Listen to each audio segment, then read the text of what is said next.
Los amigos encontraron su lugar en los archivos de Epstein. Y esto, bueno, podría haber sido una sensación si no fuera pero ¿por qué no lo fue? Bueno, vamos a analizar en qué contexto se mencionan en general estos apellidos. En los archivos de esta persona, de la que todos ustedes han oído hablar, de la que ya ha oído hablar todo el mundo. En los llamados archivos de Epstein, los políticos ucranianos se mencionan decenas de veces, pero allí figuran exclusivamente como temas de discusiones políticas o en boletines de noticias. En los archivos, el actual presidente Zelensky es mencionado al menos 24 veces. Principalmente, se trata de titulares de noticias y menciones en artículos que llegaban por correo electrónico a empleados del FBI. Así lo informa Tserka Lotishnia. El nombre del quinto presidente, Petro Poroshenko, se menciona 25 veces, una vez más que el anterior. La mayoría de las veces también se trata de menciones en noticias y publicaciones. A Kuchma lo mencionan en los documentos 3 veces. En particular, allí se menciona el asesinato del periodista Gongadze y el escándalo de las cintas en la autobiografía del abogado estadounidense Alan Dershowitz, quien asesoraba precisamente a Kuchma. También hay una mención para cada uno de Timoshenko, Yanukovych, Yushchenko, Derkach y Vitaly Klitschko. Por cierto, lo de Derkach es muy interesante. Allí no solo se menciona a Derkach, también se menciona la ciudad de Sumy, también se menciona, y ya han aparecido memes en el espacio de nuestro internet ucraniano de que Ternópil seguro que no está en los archivos de Epstein. Todos, tranquilos. Bueno, esto es solo para el humor, pero en lo que respecta a Derkach, aquí la historia realmente es bastante interesante. En los documentos del caso Epstein se menciona la ciudad de Sumy y al exdiputado Derkach. El político aparece en el contexto de la difusión de información sobre la corrupción en Estados Unidos, incluida la causa contra Joe Biden, y es identificado como un agente ruso.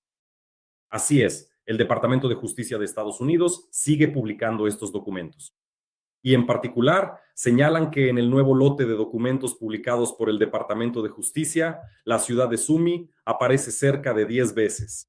En 10 archivos en particular, en varios mensajes donde se mencionan los viajes de una persona, es decir, Derkach de Kiev a Sumy. También se menciona una dirección en el centro regional. Según los datos, aquí está registrada una persona nacida en el 90 y se indica un número de teléfono para llamadas de emergencia.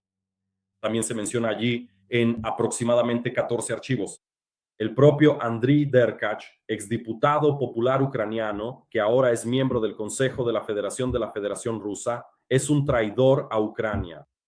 Las menciones sobre él contienen citas de medios estadounidenses, en particular Politico, The Federalist, The New York Times. En su mayoría se habla de él en el contexto de la injerencia en los procesos políticos de Estados Unidos y la difusión de información sobre corrupción. Se menciona material de The Washington Post y así sucesivamente. En uno de los fragmentos se dice que Derkach supuestamente transmitía información a ciertas personas.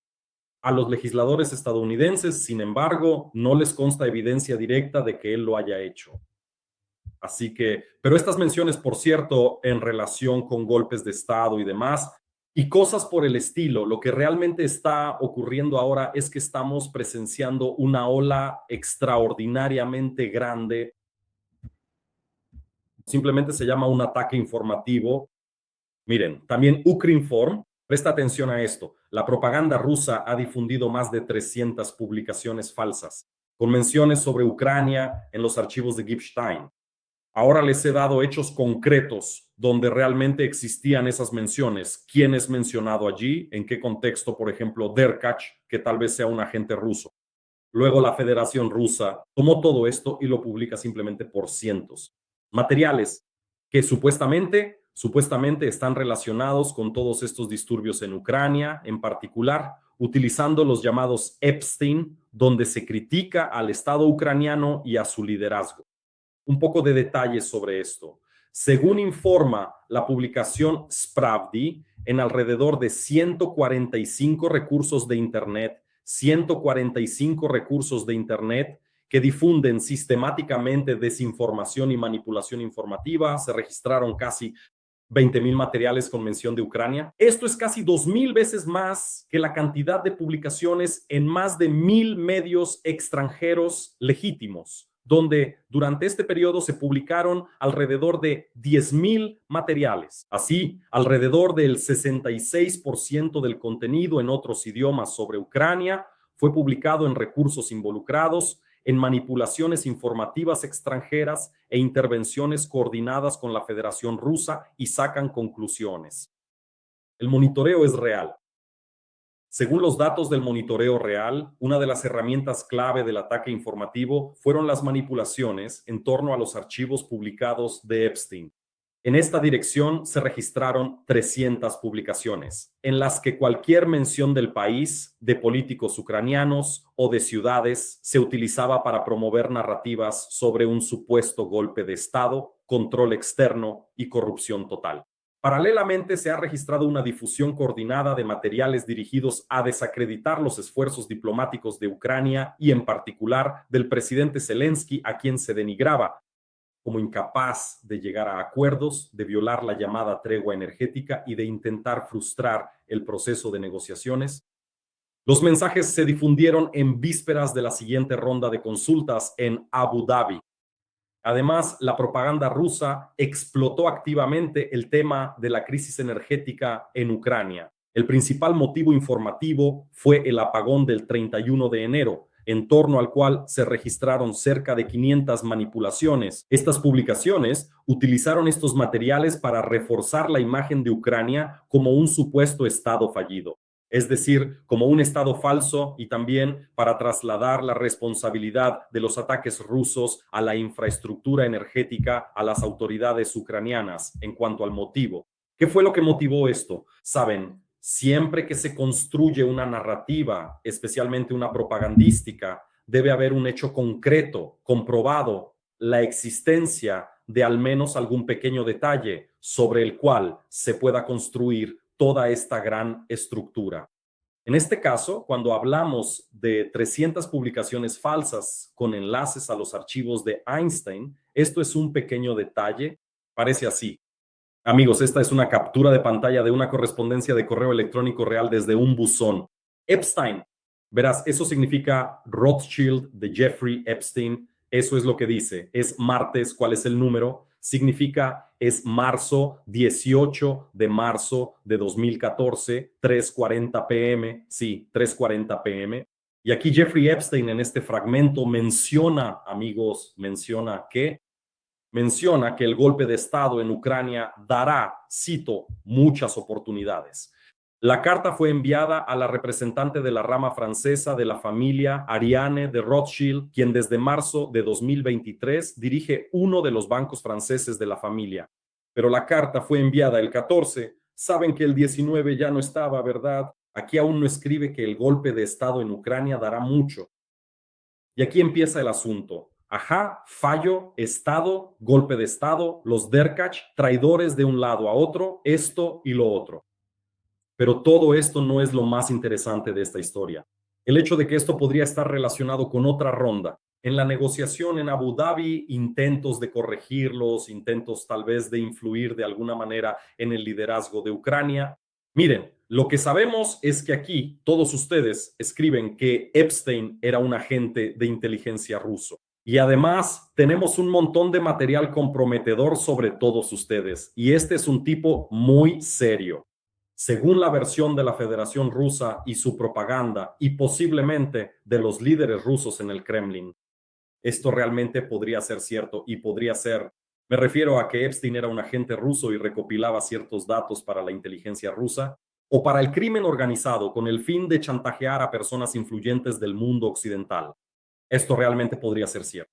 Pero ahí claramente no se incluyen Zelensky, Kuchma, Yanukovych, Timoshenko y ahora Budanov, y ya está. Budanov no se menciona allí, Valery Kripstein, bueno, al menos sobre eso no se escribe, eso es. Pero ¿quién sí se menciona? Se menciona realmente a muchísimos representantes, tanto del Partido Demócrata como del Republicano, el entorno de Trump. Eso es. ¿Y podría esto convertirse en un motivo de manipulaciones o de tirar de los hilos que ahora necesita el equipo de Putin en términos de ajustes? La posición de Ucrania, la influencia sobre Trump para que ajuste su postura, podría ser esto. Bueno, mire el Daily Mail. Ahora mismo estoy mostrando, está analizando la historia. ¿Podría este imperio sexual de Epstein haber sido algo así? Bueno, ya sabe, como el queso en una ratonera creada por la KGB, por ejemplo, ¿podría Epstein realmente haber trabajado para la KGB, el FSB? Y sabe, parece que podría haberlo hecho, ¿no? Podría haberlo hecho. Los servicios de inteligencia estadounidenses, según se informa, así como los servicios de seguridad, consideran que Epstein tenía antiguos vínculos con el crimen organizado ruso, que podría haberlo chantajeado y obligado a hacer esto. Esto podría explicar con qué facilidad Epstein, al parecer, podía proporcionar chicas de Rusia en aviones, es la suposición, y luego todas las personas influyentes que estuvieron con esas chicas. Esas chicas podían recopilar información sobre esas personas, incluyendo el círculo cercano de Trump o incluso sobre el propio Trump. En Modern también se mencionan otros nombres: el príncipe Andrés, Bill Gates, Donald Trump, Bill Clinton y así sucesivamente. Por cierto, de manera similar, los Clinton, tanto Bill como Hillary, aceptaron testificar en el tribunal. Hoy se supo que irán y darán testimonio en la corte para, bueno, descartar cualquier cuestión de posibles influencias. Bueno, Bill Clinton, ya saben, tiene cierta reputación, pero la de Hillary es impecablemente limpia. Por eso, ¿podría ser esto una señal de que todo esto se está haciendo intencionadamente? 300 materiales sobre Ucrania, sobre los Derkach, sobre la ciudad de Sumy, Zelensky, Poroshenko y Kuchma. ¿Podría esto ser un elemento de influencia sobre el destino de Trump para que él decida finalmente cómo comportarse y si debe cerrar los ojos ante los bombardeos a la infraestructura ucraniana? Bueno, como una de las opciones, sí, y en realidad no hay por qué sorprenderse de esto. La Federación Rusa hará todo lo posible para deslegitimar a los representantes del gobierno ucraniano, del Estado, elegidos de manera legítima, y hasta el final seguirá vinculando aquí los acontecimientos de hace ya 12 años.